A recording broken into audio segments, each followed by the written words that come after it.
given to you. So you need to already feel the fullness of... This is absolutely stunning. If that doesn't shock you, I don't know what will. In this clip, we're going to be reacting to why your inner state matters more than your goals. So let's just take it away, Eckhart. Manifesting is a secondary thing, it's a bonus. Yes, it is the destiny of humans, of course, to humanity as a whole, eventually to live in a different state of consciousness, where all the stuff that we are doing now won't be necessary anymore, so that you can affect external reality through your inner state of consciousness. But the thing is, you no longer have this need for external reality to satisfy you, because that is the egoic need. And then what you create in your external reality is very different from somebody who needs external reality for self-satisfaction, for some kind of sense of happiness or fulfillment. And I need that.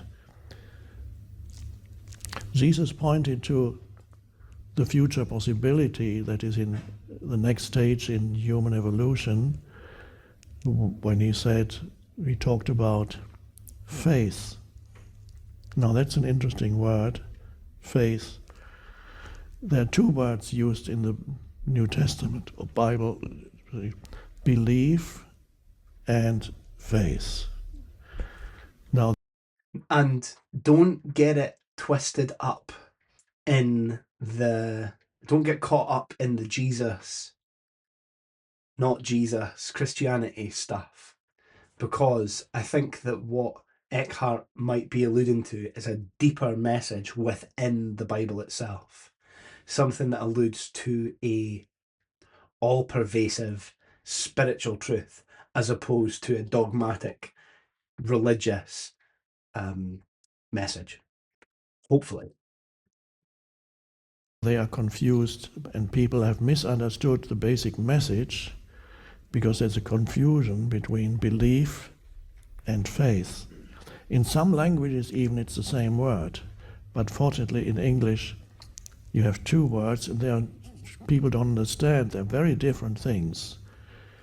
So in conventional Christianity it talks about salvation, and it says if you believe in Christ and that he died for your sins, and so you partake a story, basically you believe this story to be true.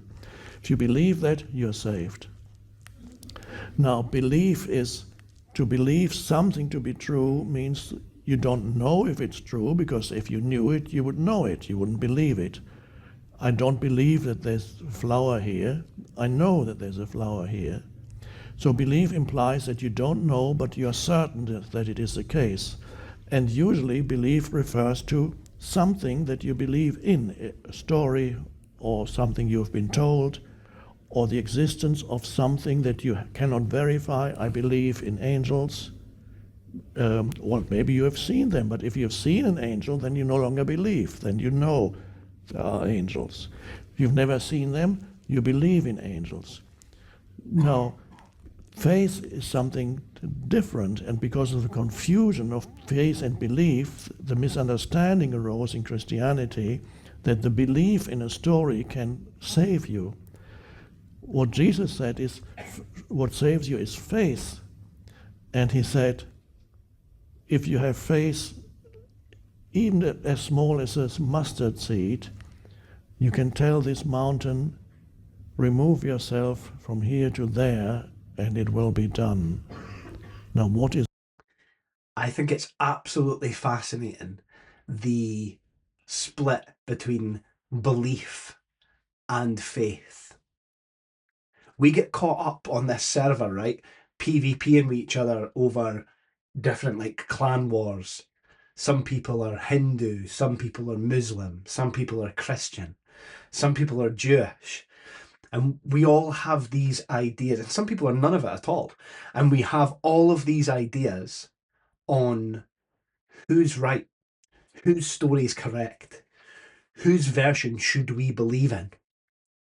But throughout it all, in every single one of those examples, there's a consistent message of there being an inner faith and to look within and to trust within. And I think that if we all looked at it, strip away all the images that we have, all the different religions, all the different stories that you can easily believe in or easily not believe in. But if you look within for that thread of faith and you put your full trust in it, then anything is possible. Surely. It's brought you this far. Through all the trials and tribulations of your life, all the things that went right and all the things that went wrong, you're here today.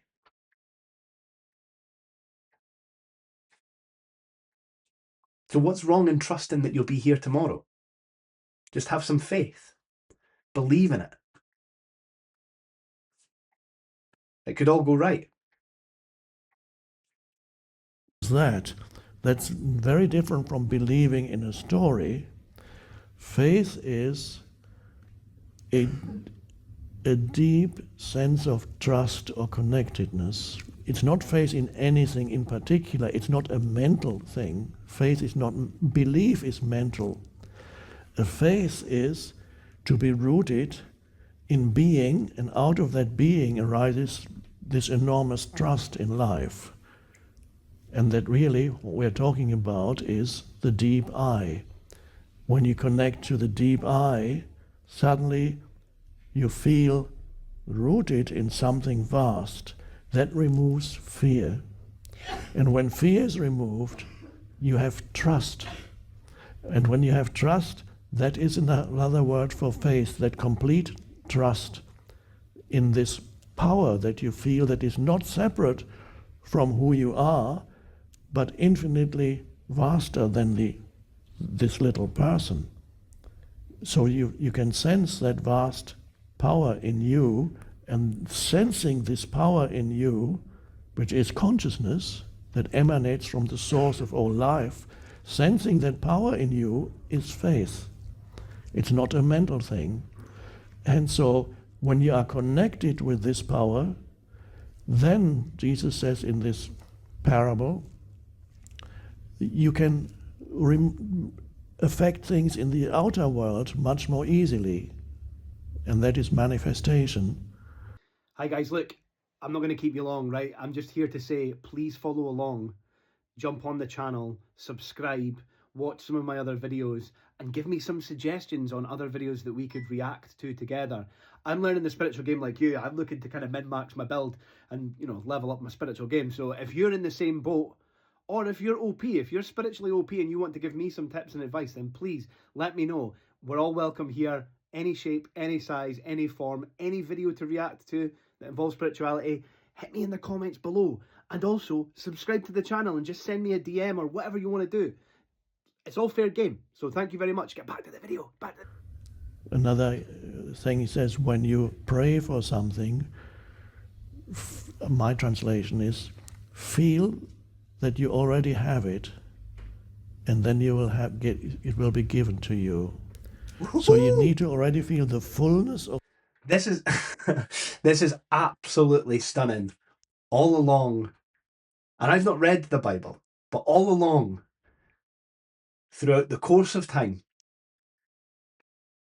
the cheat code to life, manifestation, was highlighted by Jesus 2,000 years ago, as written in the Bible.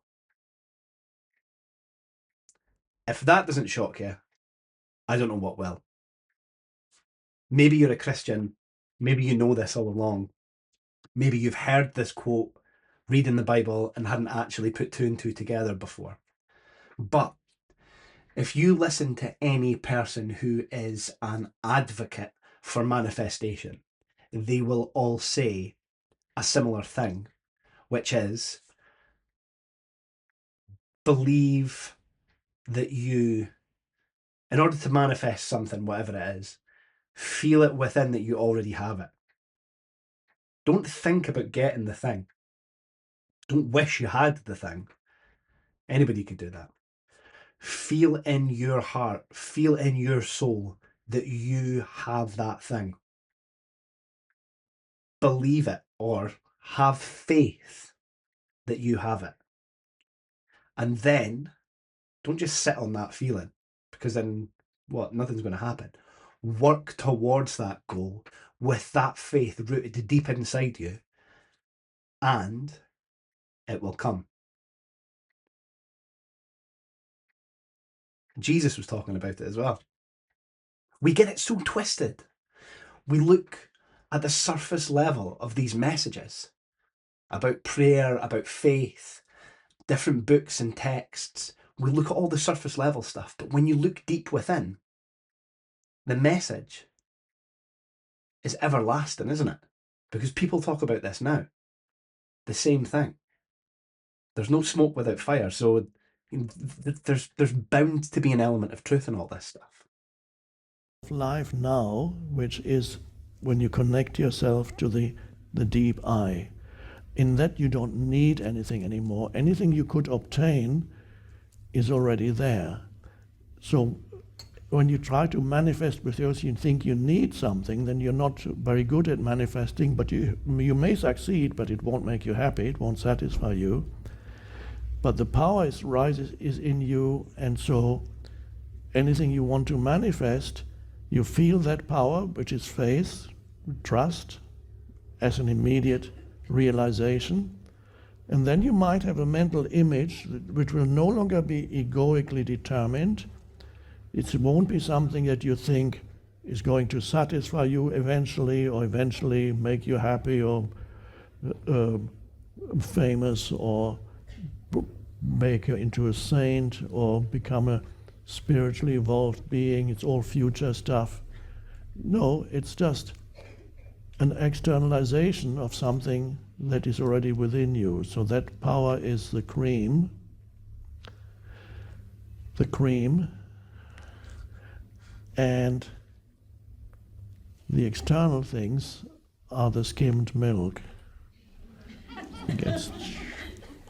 So there's the essence of consciousness, and anything you achieve will be a manifestation of that consciousness that you can sense within you. So the thing is, it won't make you any happier, it won't make you any more fulfilled than you are now. Because if you think it's going to make you more happy and more fulfilled, it's still ego. You need to find the fulfillment and the true happiness by connecting with the deep I. Then anything else is secondary. And then you can play the game of life from there. You don't need anything anymore. And then when you don't need anything anymore, you can play with it, and many things come to you when you don't need them anymore. That's a lovely thing. A little disappointing for the ego, because the ego would love many things that then come to you, but when the ego isn't there anymore, the ego can't enjoy it anymore. That's a bummer.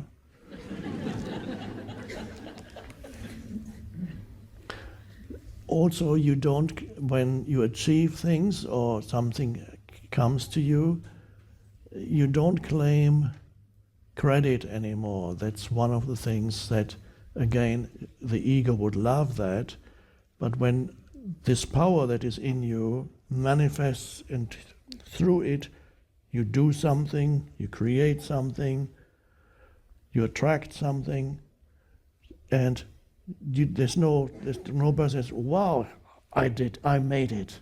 I finally made it. I did it. I'm a great spiritual teacher. I've been trying for decades. And now I've made it. Yeah. That doesn't work. If that happened, the power would immediately shut down. And then you would feel abandoned. Where is it?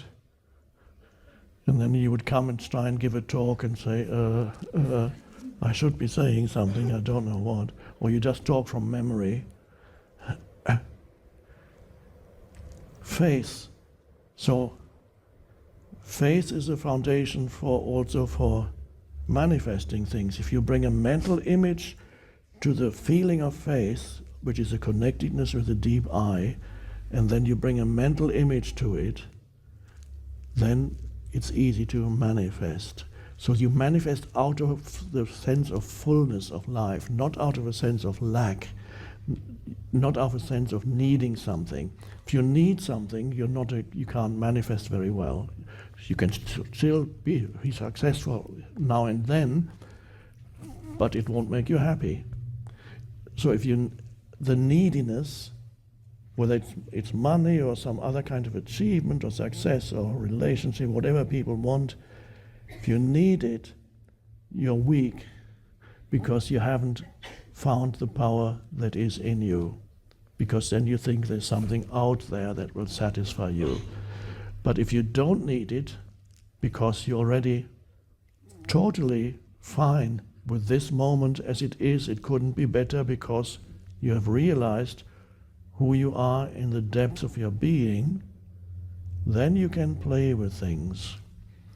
Bring a mental image to that feeling of fullness. That's what Jesus meant when he says, if you pray for something, feel that you already have it, because there you already have it. You won't feel better when you get it. You just feel the same.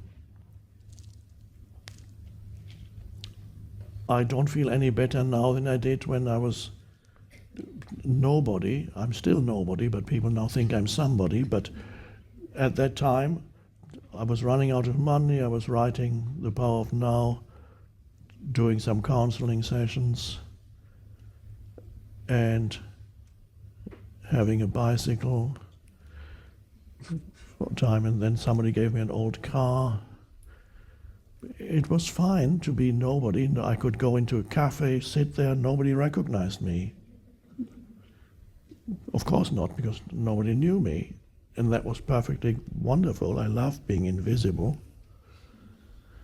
And then the success came that my ego would have said when I was in my 20s. It would have said, that's what I want, the recognition and doing something that changes the world. And now I do, yes, something, it does change the world, but I didn't do it, it came through. It was consciousness working through this form, that's all.